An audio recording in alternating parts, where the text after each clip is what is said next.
Welcome to Coffee and Conversation for ESL Listening. I'm Danielle. And I'm Christina, so grab a cup and join the conversation. Good evening, Christina. How are you? I'm doing well. How are you? I mean, it is evening, you're right. Yes. And we're having already, we've got some technical difficulties. We got that out of the way, we think. Yeah. As like last time we did this kind of late, we were both a little bit slap happy. And I don't know, I feel it coming again. So let's see what happens. And actually, it's a good time to be a little goofy, a little silly, because we are talking about something a little bit kind of goofy and silly in a way. We are doing something, again, a little bit different. We did phrasal verbs once before, and that was fun. So today we're going to talk about idioms. Woohoo, Yes. And idioms. I feel like those are the hardest things to learn about English language. Because idioms is usually not, it's a phrase or a sentence or a word that's actually has a completely different meaning. So Right. always hard to learn those. Yeah, I mean, you can look at the words. It's kind of like the phrasal verbs in a way. You look at the Mhm. words and you're like, okay, I understand the words that I'm reading, but this sentence makes no sense. And for those of you, just in case to make sure everybody is on the same page that we know what idioms are, a lot of times I ask my students, oh, do you know what an idiom is? And they'll say, no, I don't know. And then I'll say, have you ever heard the expression, it's raining cats and dogs? And I don't know, this must be the universal idiom that is taught in every ESL English language learning Yeah. class everywhere Yeah. because 100% they know what that one What is. that And you know what? Now that you say that, I feel like that might be one of the very first idioms I have ever learned in Yeah, English. I think so. Raining cats and dogs. Because I remember our teacher in elementary school, we were all laughing, like, what do you mean cats and dogs are falling from the skies? That doesn't make sense. So Yeah, that must be yeah, a very I popular think one. so. Because literally everybody I've ever asked, it doesn't really even matter the level. It seems like they all know this idiom.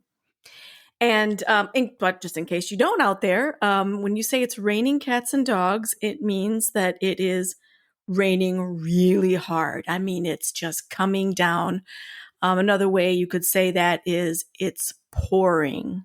It's pouring. That's true. Yeah, yeah.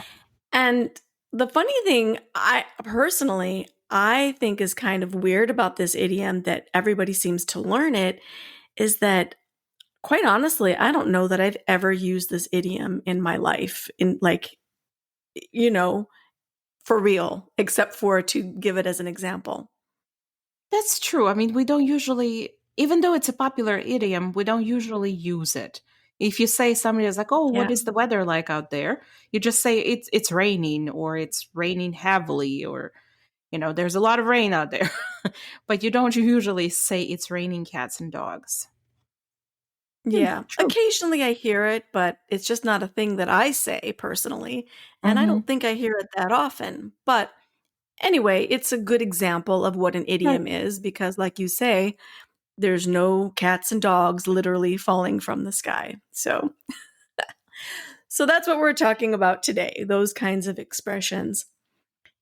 And since we gave the example of the cats and dogs thing, we decided that we would have a theme, and all our idioms today are going to be animal related. And we had to narrow it down to some sort of a theme because there are thousands and thousands of idioms out there. So there's no Exactly. way, there's not enough time in this life to go through all of them. No. And even the animal ones, well, you were laughing at me because I made the list and it's huge, but I just thought, we'll have them all there. Maybe we'll do a part two or part three, but at least we can kind of see them and choose a few that we think are interesting. Hmm. So that's what we're going to do is we're going to take turns picking out some idioms that we like and we'll share them with you. You ready to go? Some You want to start us off? sure. Um, so one of the first ones that kind of came up for me was I have a funny story about it too.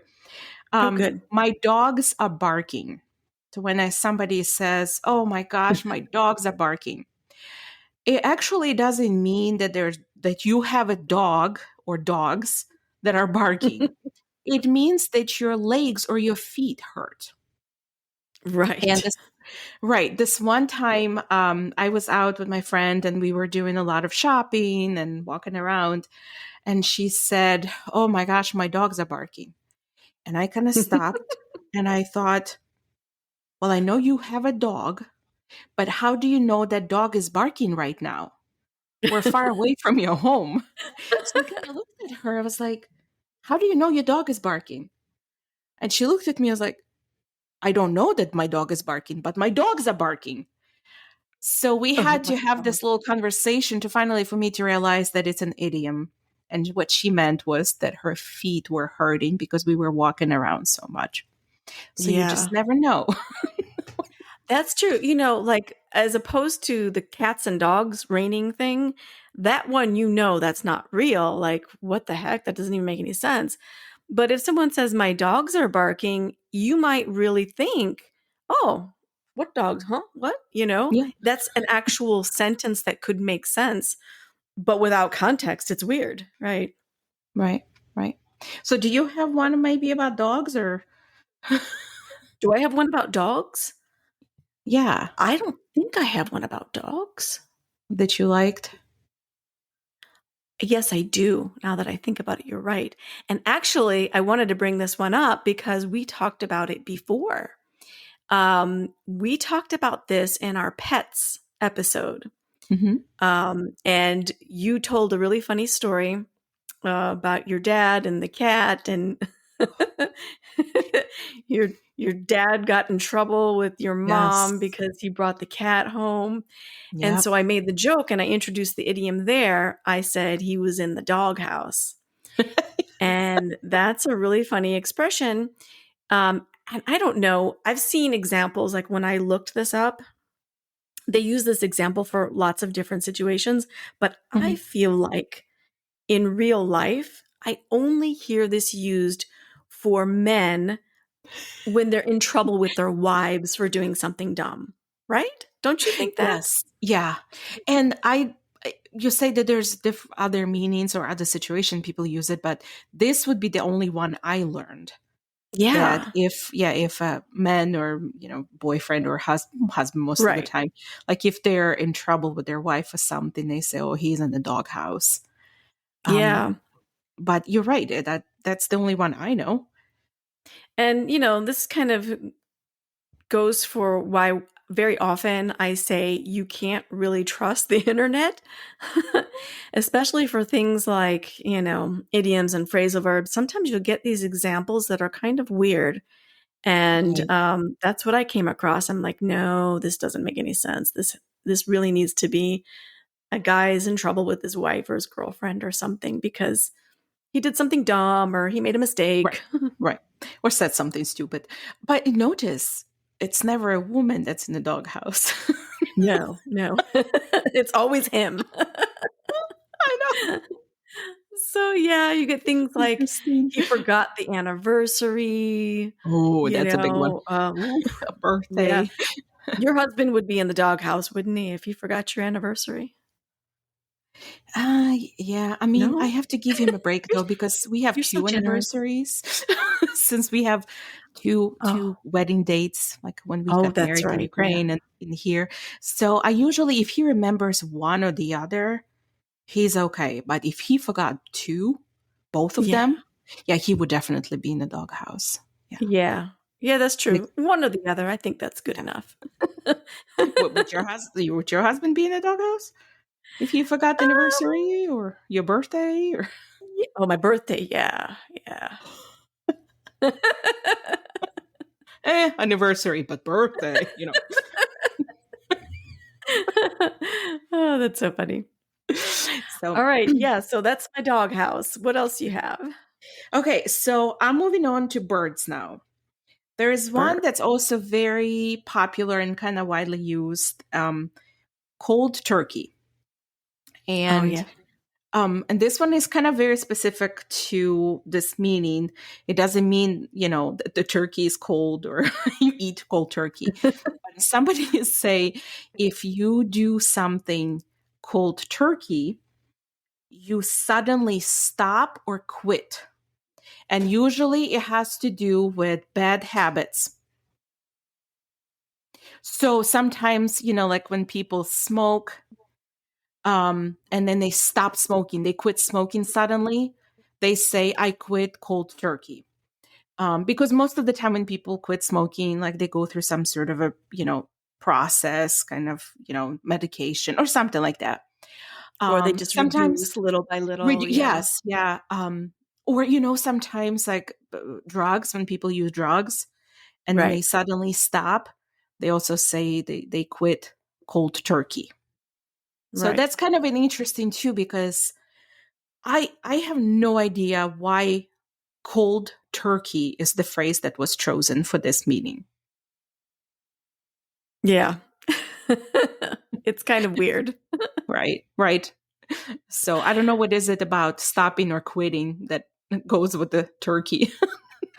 Maybe it's because, like, how the turkey has got, like, almost like the goosebump looking things, Ah, yeah, and, like, when you're, what's the word? When you're sort of having you withdrawals, have or that. when, like, Yeah, you're feeling this intense need to have whatever thing you're addicted to. right, So right. maybe it's something like that. Could be very, very much could be. Yeah, yeah, Yeah. It's a weird one, yeah, though. They're all yeah. kind of weird, actually. But that's why they're fun. Yeah, exactly. Yeah. So we've got dogs and turkeys. Next one, this isn't exactly an animal, it's an insect, but I Hmm. put it in here in the list. Um, Another one is butterflies in your stomach. When you have butterflies in your stomach. Well, that's a good And you one. can almost visualize this. Like, if I Yes. didn't tell you what it meant, you might have some idea, because you know that feeling in your stomach when you're nervous and you Mm-hmm. feel like that. Well, what will Flutter. butterflies do? The movement is fluttering. Hmm. It's fluttering and your stomach kind of feels like, oh, like if you have a job interview or if you have to give a speech. Oh man, I remember when I was in college and I had to give a presentation or something. It's actually amazing that we're doing a podcast right now and I'm talking to everybody out there, because I used to really have a lot of stress, a lot of anxiety about giving a Hmm. presentation. And yeah, I got those butterflies in my stomach. You had lots of butterflies. And the thing is that the butterfly in your stomach feeling is not really pleasant.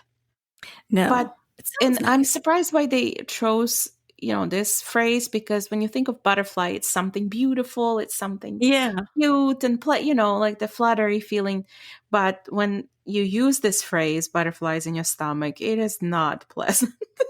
No, no, Not it's something you that want to experience often. it isn't. It's just that kind of feeling in your stomach like, oh, Right. not a happy Mm-mm. feeling.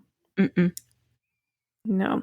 Did you ever get butterflies in your stomach when you have to do something like an interview or Oh, absolutely. I just had to have an interview like couple last month or so, and I had oh yeah. butterflies in my stomach. Sometimes I just have, when you have, like you said, some sort of a speech you have to give, or maybe meet with somebody that you're nervous about. Yeah. Then I get butterflies in my stomach. Oh, I feel like I get it quite often. I never thought I Yeah. was a nervous person, but maybe I am. Well, no. I mean, I think we all have that thing or a couple things that just give us anxiety. I think it's pretty Right. normal. Right. It's funny how you have to sometimes teach kids that there's a difference between stomach ache and the butterflies in your stomach. Oh, Because my okay. son sometimes, like, if he has some sort of quiz at school and in the morning he'll be like, I have a stomach ache. I was like, I don't know if it's necessarily stomach ache. I think you have butterflies in your stomach because you're nervous Yeah, or anxiety about that's that. true. So yeah. That's true. All he knows is that it's a feeling in the stomach, not pleasant, must be a stomach ache, There you right? go. Makes sense. Right, right. Sure. So to go, I'll go with the bird theme. I'll continue my Okay. bird theme. I have one more with the birds here that I think that one is also quite popular. It's when you need to get your ducks in a row. Oh, I love that one. It's cute. I I mean, do too, yeah. because you always think about like little ducklings following their duck mama, Yeah, right? So you have to get your ducks in a row. But the meaning for it is to get everything organized, to get everything sorted out, to be prepared for something. So when you say you need to get all your ducks in a row. And I exactly. usually say my ducks are not in a row, they're like wild squirrels running around. Or in my case, like trying to herd cats. They're all Yeah, over the place. All right, got this over here and that over there. I really admire people who are so organized that they always have their ducks in a row. I I do know. not. Sometimes I watch these videos of the herding dogs, like when you have the sheep farms and they Oh. train these dogs to herd them. And I always feel like, man, I wish I could do that. Because I feel like I'm trying to herd sheep to get my ducks in a row. I feel like Yeah, there's herding lots of sheep animals. is I think herding sheep is better than because that's another phrase. I'm getting a little off the script here, but Yeah. another one related to that. People say that something is like herding cats. Mm-hmm. If you have cats or no cats, one thing that you know about them is that they do not necessarily do what you want them to do. And Yes. if you've got a bunch of them and you're trying to get them herding, of course, maybe we need to say that word. Herding is when you get a bunch of animals organized in a neat little group instead of having them all over the place. Right. And if you try to herd cats, it's a little bit of a challenge because they don't want to listen to you. Yeah, they have mind of their own and they do what they Yeah. want to do, not what you want to do. Yeah. So, So sometimes they say, like in a school or something with a bunch of kids and they're running all over the place, and the teacher's trying to get them organized, and they might be like, oh, this is like herding cats, yes. right? Yeah. But the funny thing is, like, you would not use get get your ducks in a row for that type of situation. So it's more of a No, no. right, yeah, like it's not. It's more of a being organized, like in Yeah. terms of like work or housework or something like that. Yeah, I'm thinking like maybe some process that you have to do. And Hmm. so you've got to like get all of your Follow. things organized so Hmm. that you're ready to go, that you can fulfill this process or you can complete the project. And Hmm. everything just has to be set and organized. Right. Yeah, Right. something like that. That's a good one. What you got? Well, that wasn't my example. Like I said, I went off script. So Oh, I'm that's going to fine. go back to the bird themes since we're Okay. we're on the bird theme. And my other one is empty nesters. Oh, that's a And good I love one. that one because we hear this one a lot. Of Hmm. course, a nest is where you keep where you keep no, where the The birds birds. keep their babies and where they, Yeah. put their eggs and all of that. Um, and when you call someone an empty nester, you're referring to parents whose children have grown up and left the house. Yeah. So sometimes you say that you call the house is the empty nest because Hmm. the kids have flown away, gone there, Yep. to live their adult lives. So empty nesters have more free time and maybe more money. Maybe they're a little lonely because the house is quiet now. Yeah. So you'll hear references to that a lot. Yeah. I have a long time until we're empty nesters here. That bird's not going to fly away anytime soon. That's good, Bird right? is not. No, the bird. Nope. Well, and nowadays, people are staying in their parents' houses longer than they used to. It's expensive out there. I It mean, is. And and again, it's a cultural thing. I think in the United Yeah. States, it's customary that you go off to college and then you move out and then you have your own life. In other countries, you still go Yeah. to college, but then you come back usually and stay and live with your parents. But my son already was asking us the other day, are we going to finish up our basement anytime soon? So I think he has plans. Exactly. Yeah, he's gonna be moving in, you know? Right. So, Hilarious. but no empty nest here yet. No. Um, so I don't have any more bird idioms. I'm kind of moving on to exotic animals. Okay. So there's this idiom that I also like, and you're gonna hear it a lot too. It's called it. Sometimes people say we need to address or we need to talk about elephant in the room, right? Oh, yeah. I love this one. Yes. And I do too because it's kind of comical because there's really no elephant in the room when you think of it. But when somebody says we need to address the elephant in the room, it means there's some sort of a situation, there's some sort of a problem that nobody wants to talk about. Yeah, we all know it, but no one's saying it. But nobody wants to say it. Right, right. But it needs to be resolved, it needs to be discussed. So it's something that's sometimes they say hanging over your head, something like Yeah. that could be. Means it's there, but Mhm. nobody wants to touch it. Nobody wants to talk about it. So if Yeah, there's an elephant in the room.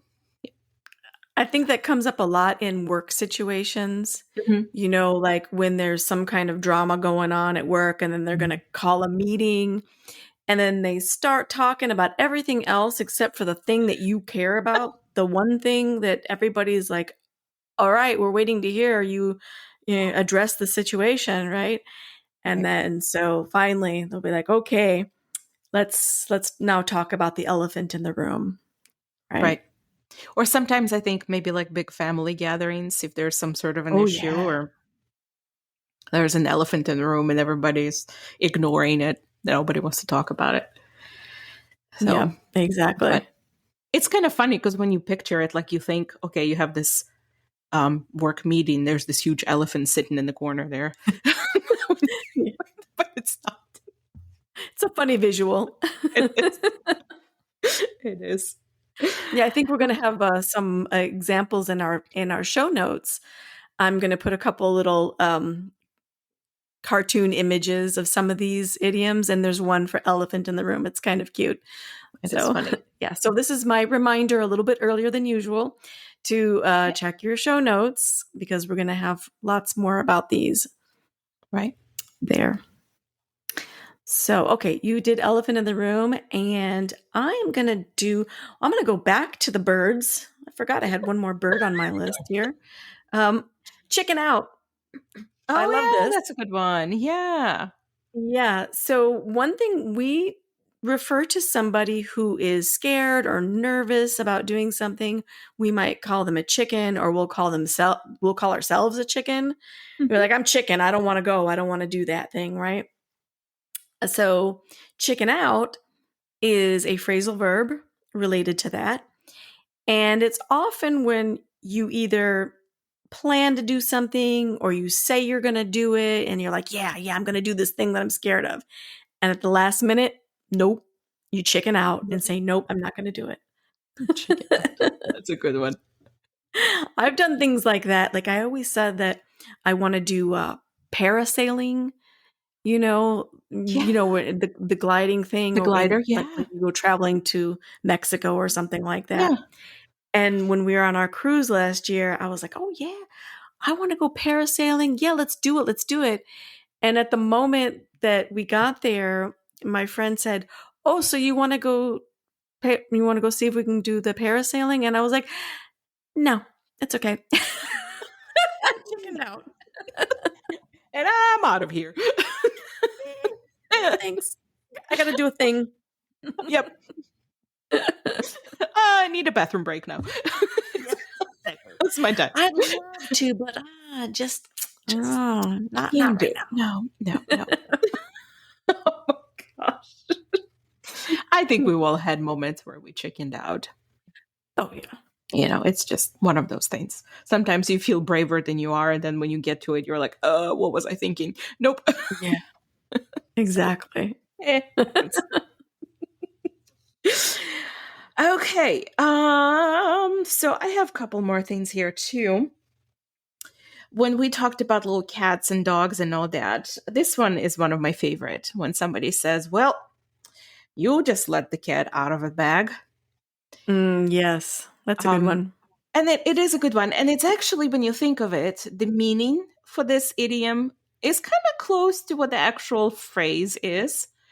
When you let the cat out of the bag, it means you knew a secret or something that you weren't supposed to tell anyone, and you accidentally said it out loud. Yep. And funny thing is, there's another idiom that's right about this too, but it's not with the animals. But when somebody says they spill the beans, it's kind of same, Yeah, right. right? Yeah, exactly. So, um, but let the cat out of the bag. It's kind of one of my favorites, because how many people do you know that let the cat out of the bag when they shouldn't have? Yeah, I'm thinking of like when you're planning a party or surprise party or Oh yeah. something. And sometimes, people get excited and they forget and they just say something and the person's like, "Huh?" And you're like, "Oh, dang it. They let the cat out of the bag. They weren't supposed to say that."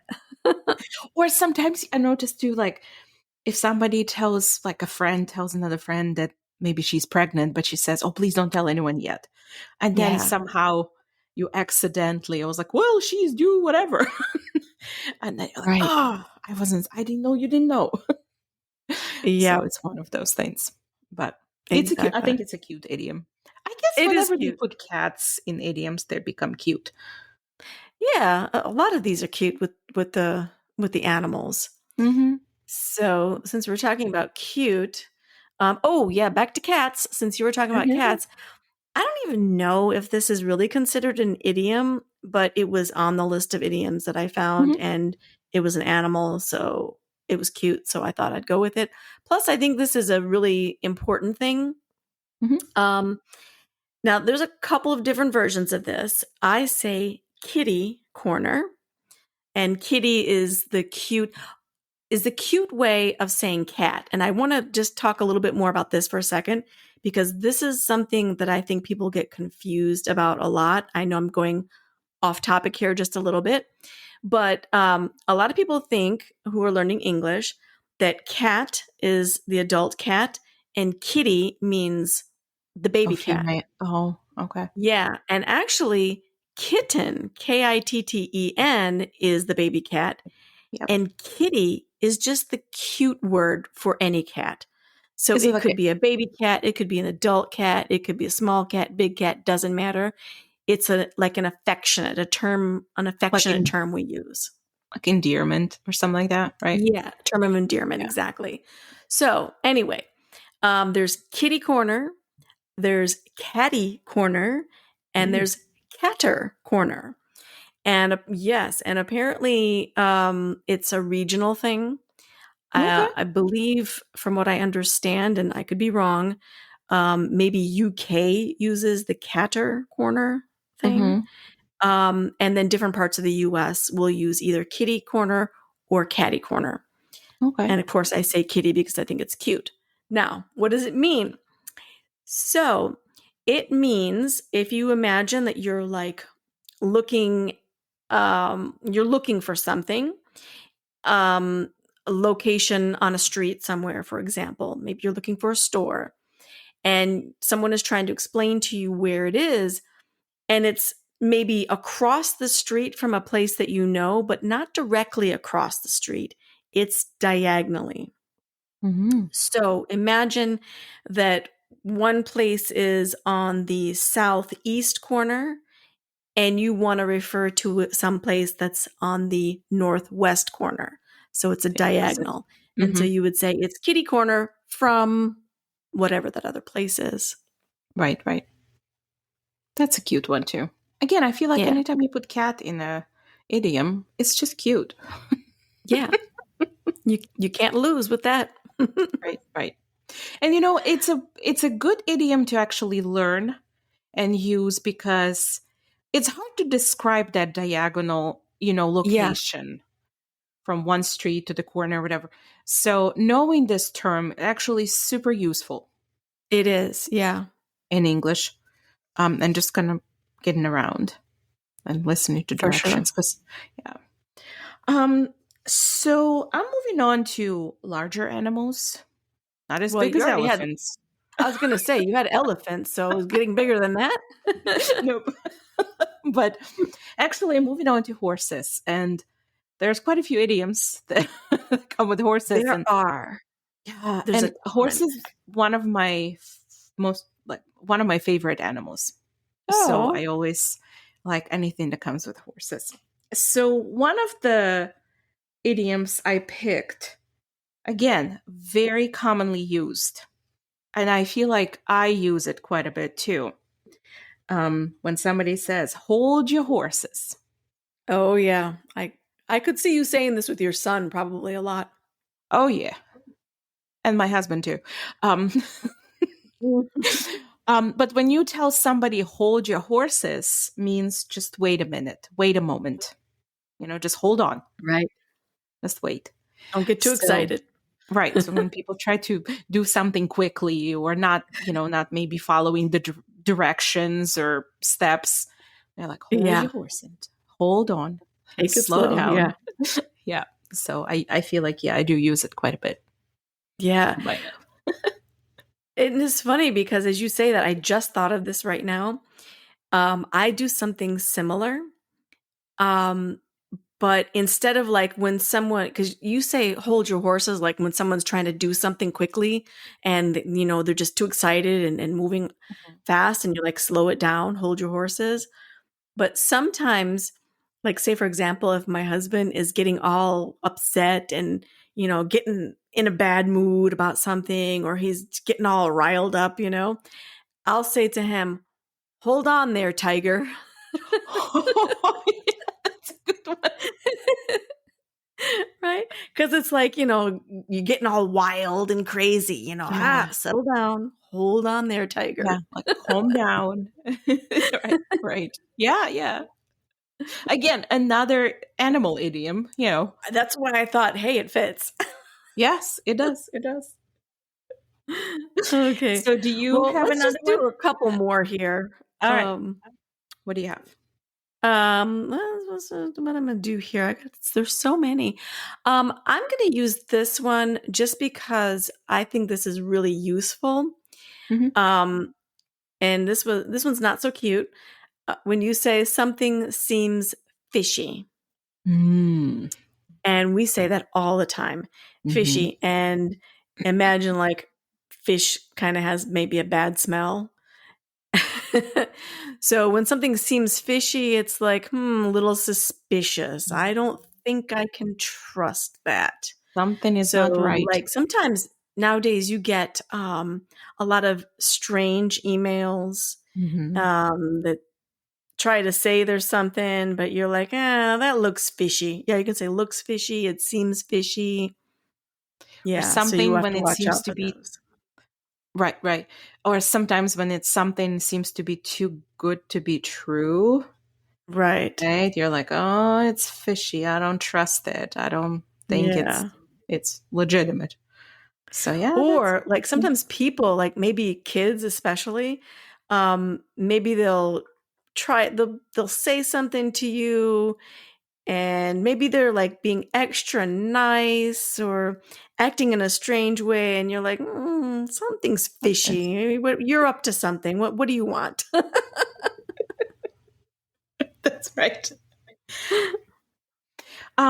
Well, I have one more that and two that I really wanted. So back to horses. I'm Okay. teased. Back to horses. Um, I feel like I've heard this one quite a few times too. When somebody says, "Oh, I heard it straight from the horse's mouth." Yeah. And I People always say feel that a like lot. it's funny because nobody talks to horses, well, I mean, people talk to horses, but usually horses don't tell them much. I was going to say, hopefully not. Otherwise, woo. Oh, well, there's another issue there. Um, Yeah. but when somebody says that I heard it straight from the horse's mouth, which means it's not, they're trying to tell you that it's not a gossip, right? It's straight, like you heard it from the original source, from the original Right. person. So it's not a gossip. It's not somebody told me after somebody told them, after somebody told them. Like the So it, telephone game, you know? right, right. So I kind of like this one too, straight from the horse's mouth. Yeah, like you can say, you can count on this information being true. You can trust this because I got it directly from the source, right from the horse's mouth. So Right. yeah, So cool. I do you like have one that. more? I don't. I think that's pretty much. I got a couple more on my list that I'm thinking this was a lot of fun, and maybe we can do another episode of this, a part two. And Yes. there's also other themes. We've got food idioms, body part idioms. So we could be doing idioms for days, baby. Oh, yeah. There are so many of them out there, Yeah. but they're fun. All right. So I had a lot of fun talking about this. I'm going to remind you guys again, grab those show notes. You can go to the website, realcoolenglish.com/podcast, and download the show notes. There's lots of more details, information, and good stuff. So grab those. And until next time, here's to good coffee, good vibes, and great conversations. Cheers. Cheers.